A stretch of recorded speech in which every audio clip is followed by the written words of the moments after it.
দ্বিতীয়ত হলো যে অন্যান্য সময়ের চাইতে অন্য সময় হলো রাজনৈতিক নেতাদের শুধুমাত্র তারা রাজনৈতিক নেতা, কিন্তু উসমান হাদি যেটা ছিলেন সেটা হলো উনি কেবল রাজনৈতিক নেতা নন, বিপ্লবী এবং একটা নতুন ধারার যে রাজনৈতিক আইডিওলজি অ্যান্ড ম্যাথোলজি তারা শুরু করেছিলেন। তো সেখানে তার উপর যে বর্বরোচিত হত্যাকাণ্ড ঘটেছে, এই হত্যাকাণ্ড নিয়ে নানামুখী আলাপ আলোচনা হচ্ছে, এগুলো দেশ থেকে করা হলো না বিদেশ থেকে করা হলো, এটা নিয়ে তদন্তাধীন নানা রকম কথাবার্তার ফলে কি হলো, পুরো রাজনৈতিক অঙ্গনে শীর্ষ পর্যায়ে প্রার্থী পর্যায়ে একটা ভীতি ছড়িয়ে পড়েছে, যেটা ইতিপূর্বে হয়নি। ইতিপূর্বে প্রার্থীরা প্রতিদ্বন্দ্বিতা হতো, কর্মীরা নিজেরা পারস্পরিকভাবে মারামারি করতো, কিন্তু ওসমান হাদির এই ঘটনার ফলে কি হলো, প্রার্থীদের মধ্যে পুরো নির্বাচনের যে সিস্টেম, সেই সিস্টেমের মধ্যে একটা আতঙ্ক ছড়িয়ে পড়েছে। এখন যেহেতু এটা একেবারে নতুন একটা ধারা, এটা যে আলটিমেটলি কোথায় গিয়ে ঠেকবে আমরা এখন পর্যন্ত বলতে পারছি না। ওসমান হাদি কেন টার্গেটের শিকার হলেন এটা বলতে পারবো না, এটা যেহেতু এটা নিয়ে তদন্ত হচ্ছে। মূল ব্যাপার হলো তিনি তো অ্যাট্রাকশনের একটা জায়গাতে ছিলেন, কারো খুব পছন্দের এক্সট্রিম জায়গাতে ছিলেন, কারো খুব অপছন্দের এক্সট্রিম জায়গাতে ছিলেন। তিনি আলোচিত ছিলেন, সমালোচিত ছিলেন এবং নিঃসন্দেহে বিখ্যাত ছিলেন। তরুণদের মধ্যে যে কয়জন ধরুন সার্জিস, হাসনাত, নাসিরুদ্দিন পাটোয়ারি, তারপরে উসমান হাদি, এরকম 4-5 জনই তো আসলে এই বিপ্লবীদের মধ্যে খুব আলোচনা। তো সেক্ষেত্রে যারা এটা যদি আপনি নেতিবাচক করতে ধরেন, যারা পানি ঘোলা করতে চেয়েছে, পরিস্থিতি মানে সুযোগ নিতে চেয়েছে, তারা তো নিঃসন্দেহে তাকে মনে করেছে যে হি যে বিগ গাই, তাকে যদি আঘাত করা হয় তাহলে আসলে পুরো যে জমিন এবং বৃক্ষ যেখানে তারা নাড়াচাড়া করতে চায় সেটা করা যাবে, এবং তারা সেই কাজে সফল হয়েছেন। এখন উসমান হাদি তো বাংলাদেশে যখন ঘটনা ঘটেছে, তার প্রথম অপারেশন ঢাকা মেডিকেলের যিনি এক্সপার্ট করেছেন, তিনি তখনই বলে দিয়েছেন যে এটা ইম্পসিবল। সান্ত্বনার জন্য এবার কেয়ারে নেওয়া হচ্ছে, বা যখন সিঙ্গাপুরে নেওয়া হচ্ছে তখনও ডাক্তাররা বলেছেন যে এটা শুধুমাত্র প্রবোধ দেওয়ার জন্য, যার কার কোনো মানে না থাকে, যাকে বলা হয় অভিযোগ না থাকে।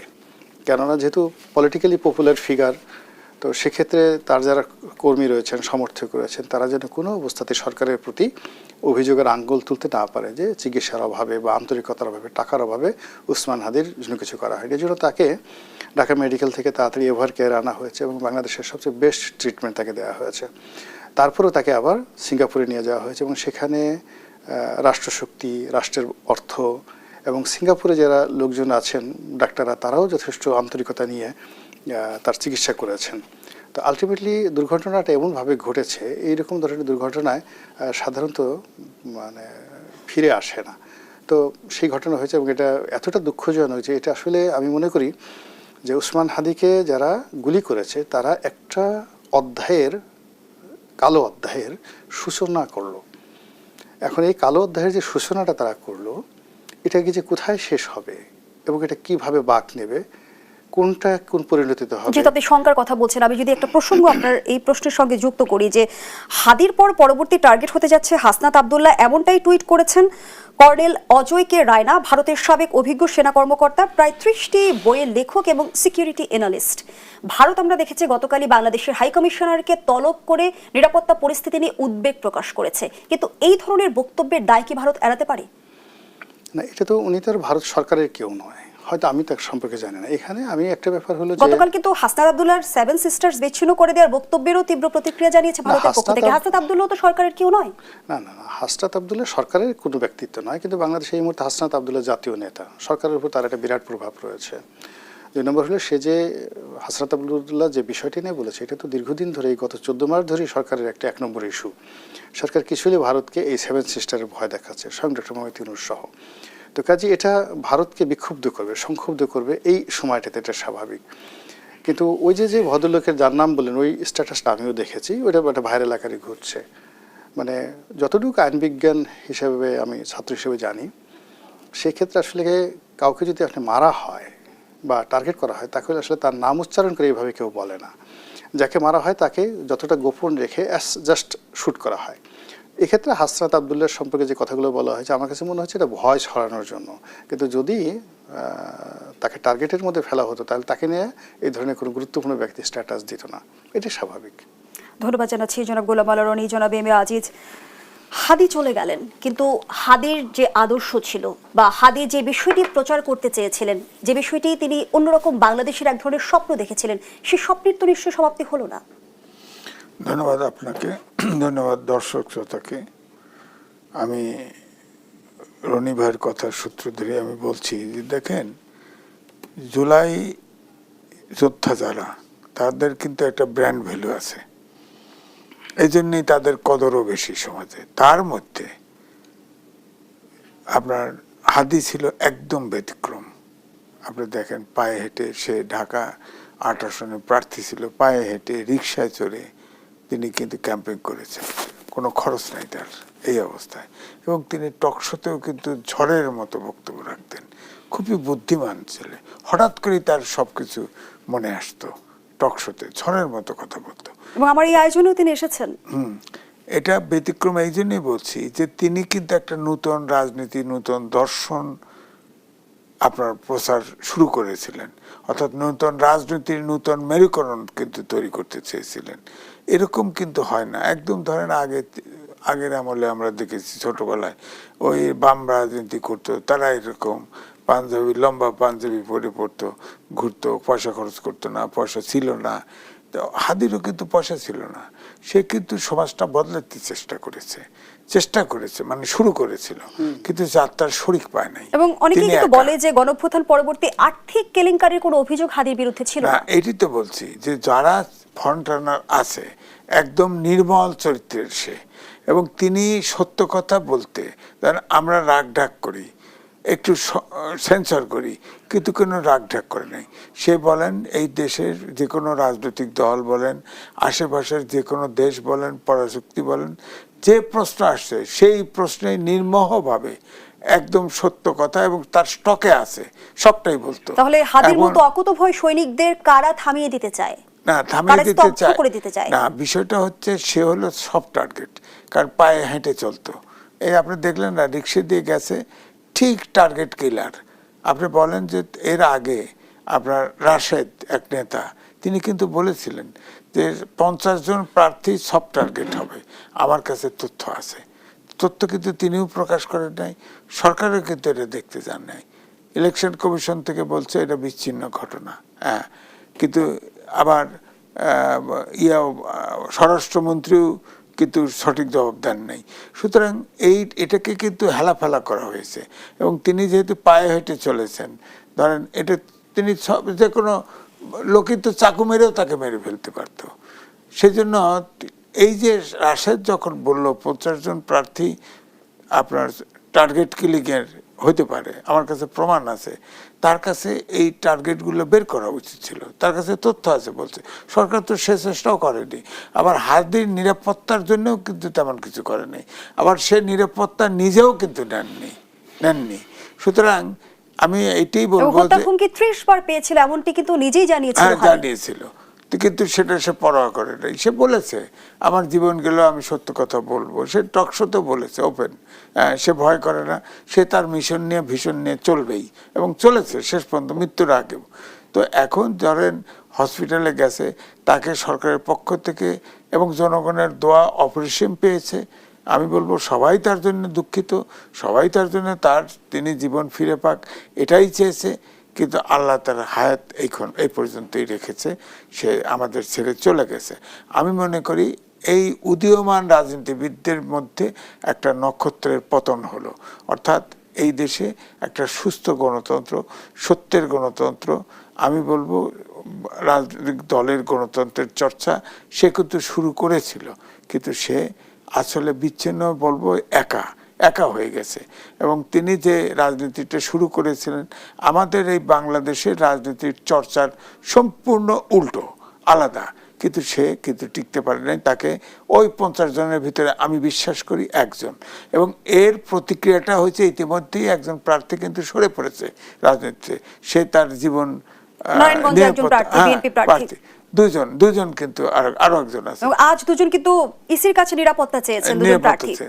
না, নিরাপত্তা তো অনেকেই চাইবে এখন, এটার কারণ অন্য কিছু, কারণ হচ্ছে আইন শৃঙ্খলা তো এখনো স্বস্তিতে নাই পুরোপুরি। চিটাগাং একজন মারা গেছে, খুলনায় কোর্ট থেকে 2 জনকে ধরা হয়েছে হত্যা করা হয়েছে, এগুলো তো চলছেই কোনো না কোনোভাবে। এবং আমি বলবো যে 5ই আগস্টের পরে মানুষের কিন্তু একটা বিরাট মনোজনকের পার্থক্য ঘটে গেছে, সেসব কথা আমি এখন বলতে চাই ধন্যবাদ না। জানাচ্ছি জনাব এম এ আজিজ। জনাব গোলাম মাওলা রনি, শরীফ ওসমান হাদিকে গুলির ঘটনায় পুলিশের প্রধান সন্দেহভাজন ব্যক্তি ফয়সাল করিম মাসুদ এখন ভারতের মহারাষ্ট্রে অবস্থান করছেন। খবরটি কিভাবে এলো সেটি হচ্ছে যে ফয়সাল তার ফোন সেটটি পরিবর্তন না করায় ফোনের আইএমই নম্বর ধরেই গোয়েন্দারা প্রযুক্তির সাহায্যে ফয়সালের অবস্থান চিহ্নিত করতে সক্ষম হয়েছে। কিন্তু এখন প্রশ্ন আসে, রাষ্ট্রযন্ত্রের চোখ ফাঁকি দিয়ে কোন ক্ষমতা বলে ফয়সাল ভারত চলে গেল? মূলত এখানে হয় কি, রাষ্ট্র তো একটা অর্গানাইজেশন। এখানে রাষ্ট্র যখন কাউকে পার্সোনালি টার্গেট করে, যেমন এখন ফয়সালকে টার্গেট করেছে, তো টার্গেট করার ফলে তার অবস্থান কোথায় কী অবস্থা আছে সেটা নিখুঁতভাবে কিন্তু তারা ধরে ফেলতে পারছে। যেহেতু সে টেলিফোনের বাদ দিকে শুধুমাত্র ফোন সেটটা রাখছে, এটার আইএমই নম্বর দিয়ে তারা কিন্তু রাষ্ট্র লোকেট করে ফেলেছে। কিন্তু 18 কোটি মানুষের মধ্যে যখন নন টার্গেটেড কোনো মুভমেন্ট রাষ্ট্র করে, তখন আলটিমেটলি কাউকে অ্যাসার্টেন করা, পয়েন্ট আউট করা সম্ভব নয়। তো এখন ফয়সাল এর আগে একজন সাধারণ খুনি বা ওই মানে ছিনতাইকারী বা চাঁদাবাজ হিসেবে সে জেলে গিয়েছিল, তারপর সেখান থেকে ছাড়া পেয়েছে। এরকম বাংলাদেশে হাজার হাজার লাখ লাখ মানে অপরাধী তারা ধরা পড়ছে, এবং দেশের যে প্রচলিত বিধিবিধান আছে সেগুলো কেউ ঘুষ দিয়ে দুর্নীতি করে বা কেউ প্রচলিত আইন কানুনের বিধান মেনে জামিন নিয়ে চলে আসছে। রাষ্ট্র এক্ষেত্রে কাউকে আলাদাভাবে পয়েন্ট আউট করে না। যদি শীর্ষ সন্ত্রাসী, যেমন ধরুন সুব্রত বাইনা ছবুক আছে, তখন পয়েন্ট আউট করে। তো সেক্ষেত্রে সে যে অকারেজটা যখন ঘটালো, তখন পর্যন্ত রাষ্ট্র কিন্তু তার দিকে দৃষ্টি নিবন্ধন করেনি। ফলে আমাদের সীমান্তে যাওয়া হয়, সীমান্তে কিন্তু দেখা যাচ্ছে ডেইলি মানে অসংখ্য মানুষ, এই এত কিছু ভারতের সঙ্গে আমাদের সম্পর্ক খারাপ, এর মধ্যে কিছু লোক দেখবেন যে ভারতীয় কৃষক ওই পাশে চলে গেছে, বাংলাদেশি কৃষক এই পাশে চলে আসছে, বা সীমান্তে গিয়ে বিজেপি বিএসএফ তারা কথা করছে, পাশে দাঁড়িয়ে গল্পগুজব করছে। যারা ভিক্ষুক, বাংলাদেশি ভিক্ষুক, তারা চলে যাচ্ছে ভারতে ভিক্ষা করার জন্য, ভারতীয় লোকজন বাংলাদেশে চলে আসছে। এই জিনিসগুলো সীমান্তে অহরহ আনঅফিসিয়ালি কিন্তু জিনিসগুলো হয়। এখনও পর্যন্ত আমরা সীমান্ত বলতে মেক্সিকো আমেরিকার যে সীমান্ত বা ইসরায়েল ফিলিস্তিনি যে সীমান্ত, ওইরকম সীমান্ত না। আমাদের এখনও অনেক সীমান্ত রয়েছে যে সীমান্তে আসলে কোনো কাঁটাতারের বেড়া নেই। আমাদের পার্বত্য অঞ্চল বলেন, মায়ানমারের বিস্তীর্ণ এলাকা, গভীর জঙ্গলে অহরহ কিন্তু ইভেন বিদ্রোহীরা ওই পাশে যাচ্ছে, এই পাশে যাচ্ছে, এগুলো হচ্ছে। তো এইরকম যে সীমান্তের যে সুযোগ, সেই সুযোগ নিয়ে অনেকেই তো পালাচ্ছে, অনেকেই পালাচ্ছে, সেও পালাচ্ছে। কিন্তু যদি সেই যে হত্যাকাণ্ডের সঙ্গে সঙ্গে যদি তার নামটা জানা যেত, তাকে অ্যাসার্টেন করা যেত, আমার কাছে মনে হচ্ছে না যে সে পালাতে পারতো। তো এখন সে সেখানে আছে। আমার ভয় হচ্ছে যে আমাদের দেশে যেভাবে ভারত বিরোধী একটা মনোভাব চাঙ্গা হয়ে গেছে, এবং এই যে হাদির মৃত্যু ঘটনার সঙ্গে সঙ্গে যারা বিপ্লবী তাদের একটা বিরাট অংশ মনে করছে যে এর সাথে ভারতের হাত আছে, এর সঙ্গে আওয়ামী লীগের হাত আছে। এবং এটা এই মৃত্যুর পরে এই ঘটনাটা আরও বেশি উত্তেজনা ছড়াবে, যে আওয়ামী লীগের শেখ হাসিনা ওখানে বসে বা জাহাঙ্গীর কবির নানক ওখানে বসে, একটা নাম ধরে ধরে তো এগুলো সোশ্যাল মিডিয়াতে বলা হচ্ছে। আবার ভারতও এখানে তাদের রয়ের মাধ্যমে এই লিঙ্কটা করিয়েছে বাংলাদেশের নির্বাচন বানচাল করার জন্য ইত্যাদি ইত্যাদি। এটা স্বয়ং প্রধান উপদেষ্টার পক্ষ থেকে করা হচ্ছে। এর ফলে কিন্তু দেখেন আমাদের এই সমাজটা হঠাৎ করে উত্তপ্ত হয়ে পড়েছে। উত্তপ্ত হওয়ার কারণে নজিরবিহীনভাবে ভারতীয় দূতাবাস ঘেরাও করা হয়েছে, এবং সেই দূতাবাসের মধ্যে ঢুকে পড়ার জন্য হুমকি দেওয়া হয়েছে। এটা কিন্তু বাংলাদেশে ইতিপূর্বে কখনো হয়নি। স্বাধীনতার পরে কোনো দূতাবাস এভাবে ঘেরাও করা হয়েছে, অনেক দূতাবাস, আমরা আমেরিকান দূতাবাসে ঘেরাও করার চেষ্টা করেছি, কিন্তু আমরা আমেরিকান দূতাবাস মানে ঢুকে পড়বো এই ধরনের হুমকি দেওয়া হয়নি। আবার আমাদের এরকম দূতাবাস ঘেরাওয়ের কর্মসূচির প্রেক্ষিতে ভারতকে নিয়ে সঙ্গে সঙ্গে তারা আবার ভিসা সেন্টার বন্ধ করে দিয়েছে, এটাও হয়নি। আবার আমরা ভারতীয় এই ঘটনার সঙ্গে সঙ্গে একদম কনসিকুয়েন্স, মানে একটার সাথে আরেকটা মেলানো, গায়ের সাথে গায়ে মেলানো। এই ঘটনার পরে আবার ভারতীয় রাষ্ট্রদূতকে আমরা ডেকে পাঠাবো, ডেকে পাঠিয়ে আমরা আমাদের যে যে ক্ষোভের কথা, বিক্ষোভের কথা তাদেরকে জানাবো, এবং ডাইরেক্টলি বলবো যে এই কাজগুলো আপনাদের দেশ থেকে হচ্ছে। এরকম ঘটনা ইতিপূর্বে ভারতের সাথে হয়নি, যে এরকম একটা ঘটনা বাংলাদেশে ঘটেছে, যার জন্য ভারত সরকার কেন্দ্রীয়ভাবে দায়ী। এবং একই সঙ্গে আপনারা বাংলাদেশের পলিটিক্যাল ব্যাপারে, এবং আমরা গতকাল দেখেছি যে পররাষ্ট্র উপদেষ্টা কিন্তু অকপটে স্বীকারই করলেন যে বাংলাদেশ ভারতের সম্পর্কে এখন টানাপোড়েন চলছে এবং নির্বাচন নিয়ে ভারত নসিহত প্রদান করেছে, সে বিষয়ে তিনি বক্তব্য রেখেছেন। সে আলোচনায় ফিরতে চাই বিরতির পর। দর্শকদের সাথে থেকে রিপোর্টে একটা বিরতি নিচ্ছি, সাথেই থাকুন।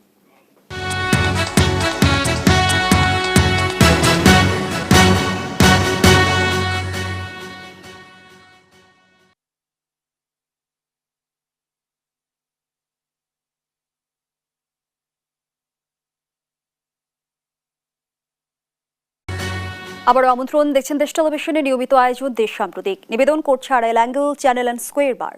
আমরা আবারও ফিরছি আলোচনায়। জনাব গোলাম মাওলা রনি, যেমনটি পররাষ্ট্র উপদেষ্টা গতকাল জানালেন, নির্বাচন নিয়ে নসিহত পাঠিয়েছে ভারত। নির্বাচন এলেই কেন ভারতের দাদাগিরি বেড়ে যায়? ভারত আসলে দিল্লির যে আধিপত্য এই অঞ্চলের প্রতি, বাংলা, বিহার, উড়িষ্যার প্রতি, এটা ঐতিহাসিক। শুধুমাত্র মানে আমাদের মহান মুক্তিযুদ্ধের পর অল্প কিছুদিন বঙ্গবন্ধু এই জিনিসটা স্ট্রং রাখতে পেরেছিলেন। কিছুটা সময় জিয়াউর রহমান সাহেবও চেষ্টা করেছিলেন। বাকি যে সময়টাতে ক্ষমতায় যাওয়ার জন্য ভারত বিরোধিতা, আর ক্ষমতায় গেলে ভারতের সাথে দাবিদারি করা, এটা আমাদের দেশের সরকারগুলোর একটা ট্র্যাডিশনে পরিণত হয়েছে। এবং সেই ধারাবাহিকতায় সত্যিকার অর্থে 2009 সন থেকে একেবারে শেখ হাসিনার বাংলাদেশ থেকে চলে যাওয়া পর্যন্ত ভারতের যে আধিপত্য এবং প্রভাব যেটা আমাদের দেশে বেড়েছে, আমাদের দেশের পলিটিশিয়ান যারা আছে, আমরাই তাদেরকে এই সুযোগটা করে দিয়েছি। যারা রাষ্ট্র ক্ষমতায় ছিল, মানে তাদের এরকম একটা তারা ভাব দেখাতো যে আমরা যে রাষ্ট্র ক্ষমতায় আছি এটা ভারতের দয়াতে। আবার অন্যদিকে যারা রাষ্ট্র ক্ষমতায় যেতে চাইতো, তারা মনে করতো যে ভারতের সাহায্য ছাড়া, সহযোগিতা ছাড়া কেউ রাষ্ট্র ক্ষমতায় যেতে পারবে না। তো আপনি যখন আপনার ব্যক্তিগত জীবনে দেখবেন যে আপনি নিজে কাউকে খুব বেশি প্রিভিলেজ দিচ্ছেন, উঠতে বসতে আপনি জিজ্ঞেস করছেন কী খাবো, কী করব, আমার কি করা উচিত, দেখুন তো আমার এটা ভালো হলো কি না, ঘর থেকে বের হওয়ার সময় অনুমতি নিচ্ছেন, আসার সময় অনুমতি নিচ্ছেন। তো একটা সময় ওই লোকটা না চাইলেও আপনাকে পেয়ে বসবে এবং আপনার প্রতি খবরদারি দেখাবে, এবং একটা সময় আপনি মনে করবেন যে আপনি তার দাস হয়ে গেছেন, আর সে মনে করবেন যে আপনি তার দাস। এটা হলো মানুষের মধ্যে একটা স্বাভাবিক চরিত্র।